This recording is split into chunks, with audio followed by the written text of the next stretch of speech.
Hola, ¿cómo estáis? El Señor os bendiga. Nuevamente por aquí con el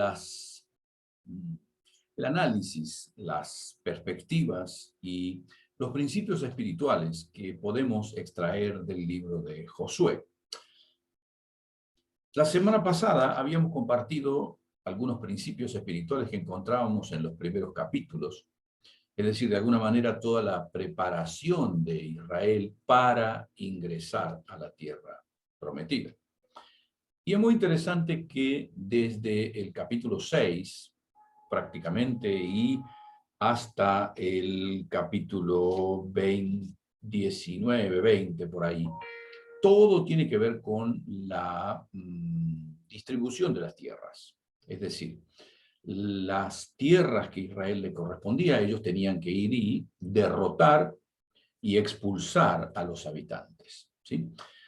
Es interesante ver que en el capítulo 6 está la conocidísima toma de Jericó, una ciudad amurallada, una ciudad imposible de conquistar para cualquier ejército, pero con muchas limitaciones en cuanto a lo que Dios pudiera llegar a hacer.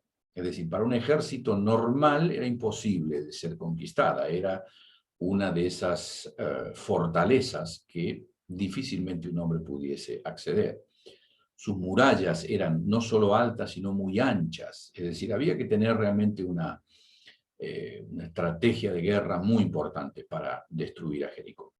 Pero bueno, Dios le da una estrategia muy particular, le dice a Josué que debe marchar 7 días alrededor de Jericó y que el séptimo día, cuando había cumplido con lo que Dios le había dicho, ellos tenían que marchar, todo el pueblo, el arca, iban sonando el shofar, y en un momento determinado, en el séptimo día, Josué da la orden, los hebreos sonaban la trompeta, gritaban y se iban a caer los muros.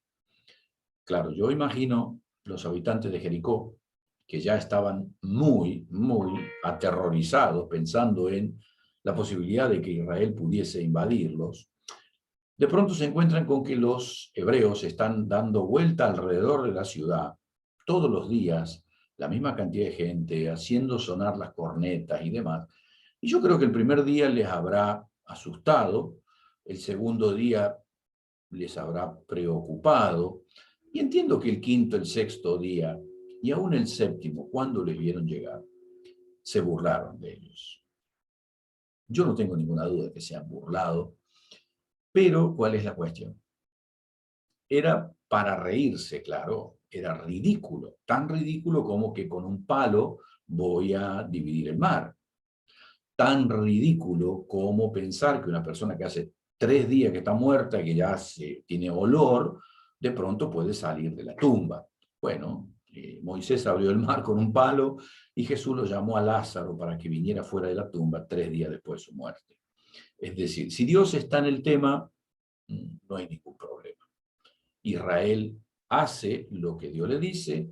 En el momento que Israel grita, las murallas se caen por completo prácticamente, pero hay una casa que permanece en pie, la casa de una prostituta que de alguna manera había tomado contacto con los soldados hebreos que habían ido a investigar cómo era Jericó, y que ella les había de alguna manera pedido: miren, nosotros no lo vamos a entregar a las autoridades, nosotros sabemos que Dios les ha entregado ya la ciudad de Jericó, el pueblo está aterrorizado, pero cuando ellos estaban en la casa llegaron los guardias a buscarlos, y esta mujer dice: no, ellos no están aquí, los oculta, y lógicamente les dice: bueno, yo les salvé la vida a ustedes, cuando ustedes tomen la ciudad, por favor, sálvenme a mí y a mi familia. Se comprometen los espías, y cuando toman la ciudad, mueren todos los habitantes de Jericó, salvo esa mujer que había tenido esa actitud de reverencia delante de Dios, no delante de los hombres. Es decir, ella favorece a los hombres porque reconoce que Dios está en el tema. Y es muy interesante que después esa mujer, con el paso del tiempo, se casa con un hebreo, y cuando uno va a leer el Evangelio de Mateo, se encuentra que hay una tal Rahab, y es una de los antepasados del rey David y también de Jesús. Esto habla acerca de cómo alguien, por más destruido que puede estar en su vida, cuando se acerca a Dios llega a tener una nueva identidad. Esto es la historia, lógicamente, de una mujer, una prostituta, que en un momento determinado dice: yo reconozco que todo lo que puede llegar a pasar va a pasar si el Dios de Israel lo quiere. Hasta el día de hoy es un ejemplo de fe esta mujer, y así lo dice inclusive el capítulo 11 de Hebreos. Ella es una de los héroes de la fe, ¿sí? Después en el capítulo 7 pasa algo muy interesante. Dios le había dicho al pueblo de Israel que cuando tomaran la ciudad de Jericó no se quedaran con ningún botín. Pero como suele suceder, uno desobedeció. Se quedó con un botín, escondió un manto babilónico, escondió un lingote de oro. La cuestión es que la próxima ciudad que debían tomar, la ciudad de Ai, Hai se leería Hay, cuando ellos van a tomar le dicen: no, pero bueno, si esta ciudad que la tomamos acá un poquito y no hace falta que vayamos tanto. Bueno, fueron pocos, menospreciaron a la ciudad de Hai, pero no perdieron porque menospreciaron la ciudad de Hai. Perdieron porque ese hombre llamado Acán se había quedado con un manto babilónico y con otras cosas que, por codicia, Israel pierde la batalla con Hai, y Josué se desespera, y Josué se rasga las vestiduras, y Dios le dice: ¿por qué? ¿Por qué? Y aquí hay un principio espiritual muy importante. Normalmente cuando tenemos una desgracia, lo primero que hacemos es preguntarle a Dios ¿por qué? Y creo que la respuesta de Dios es muy importante, tanto para Josué en su momento como para nosotros hoy. Y es el hecho de que cuando nosotros obedecemos a Dios, podemos tener dificultades, claro que sí. Pero sin duda, cuando nosotros no obedecemos a Dios y tenemos dificultades, no es honesto preguntarle a Dios por qué. Es como si alguien dice: mira, afuera está lloviendo, si sales te vas a mojar, ¿no? Y yo digo: no, bueno, pero no importa, no, cuando yo salga no va a llover. Y salgo y me mojo, y después vengo y le pregunto a la persona que me dijo que estaba lloviendo: ¿por qué me pasó esto? ¿Por qué me mojé? La persona lógicamente me va a mirar medio sorprendida y me dirá: ¿de verdad me está preguntando eso? ¿De verdad me está preguntando? Yo te dije que iba a llover, que afuera estaba lloviendo, y que te ibas a mojar. Saliste, te mojaste, no sé qué es lo que te sorprende. Y yo creo que esto es lo que Dios le dice a Josué y nos dice a nosotros. No nos sorprendamos cuando vengan calamidades, cuando vengan problemas, si es que hemos sido desobedientes. A veces hay problemas y Dios los permite para tratar con nuestro propio carácter, con nuestro orgullo, con nuestra autosuficiencia, con nuestra arrogancia. Pero a veces los problemas tienen que ver con pecados. Y bueno, Dios dice: no hay mucho para buscar. Hay que arrepentirse, hay que cambiar, y la cosa va a cambiar. Y eso fue lo que hicieron. Indudablemente el pueblo de Israel decide obedecer a Dios, buscan a la persona, a Acán, y el castigo es terrible. Muere toda su familia, él y toda su familia. ¿Por qué? A pesar de que la ley decía que los padres no pagarán por el pecado de los hijos, pero claro, ¿cuál es la cuestión? Él había llevado las cosas a su tienda y toda la familia lo sabía, y todos se callaron. Lógicamente, entonces Dios dice: deben morir todos. Y así fue. Otra cosa interesante es ver también aquí en estas situaciones, es como de pronto cuando se le pregunta a este hombre, a Acán, ¿sí?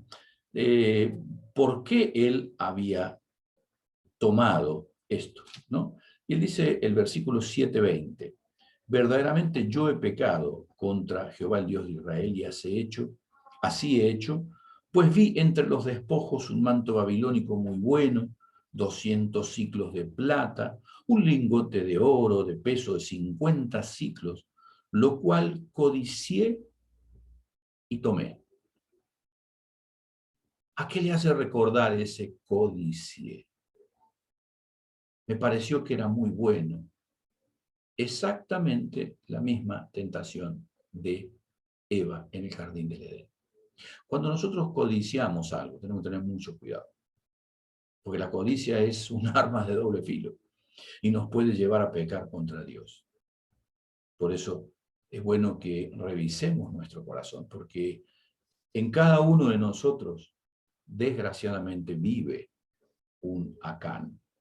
Vive aquel que quiere tener más, que quiere ser más, que desea esto y que desea aquello.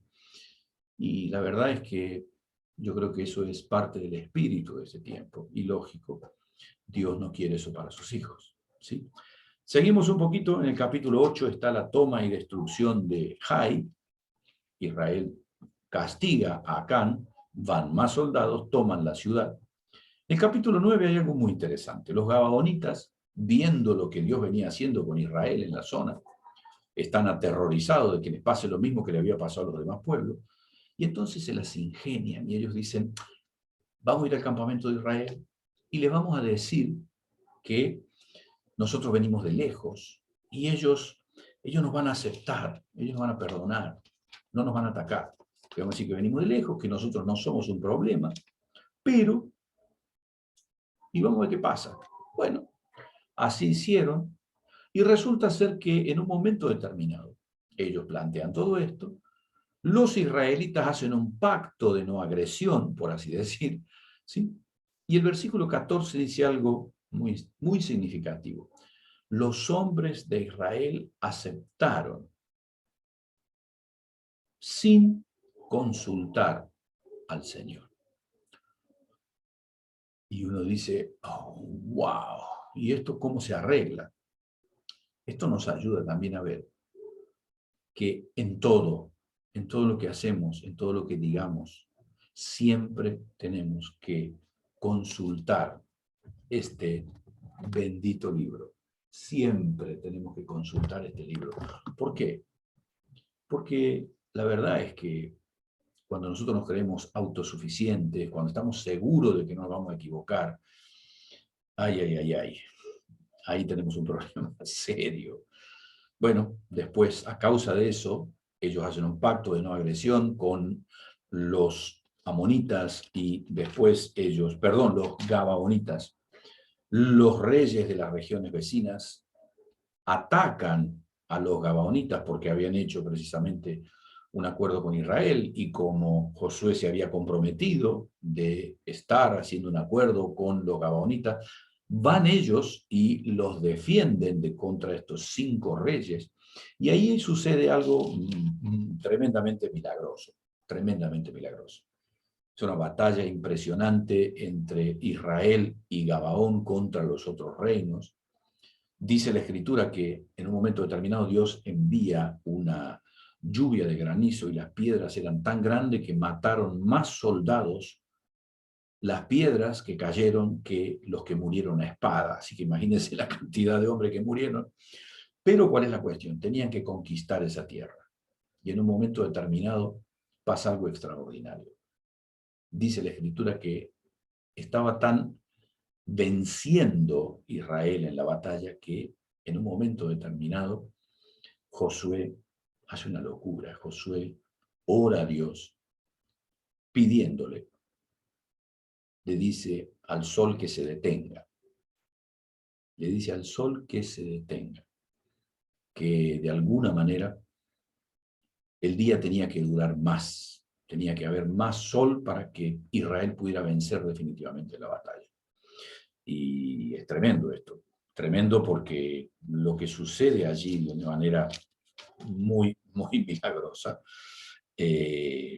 indudablemente, dice capítulo 10, versículo 14, no hubo día como aquel ni antes ni después de él, habiendo atendido el Señor la voz de un hombre, porque Dios peleaba por Israel. Un tremendo milagro.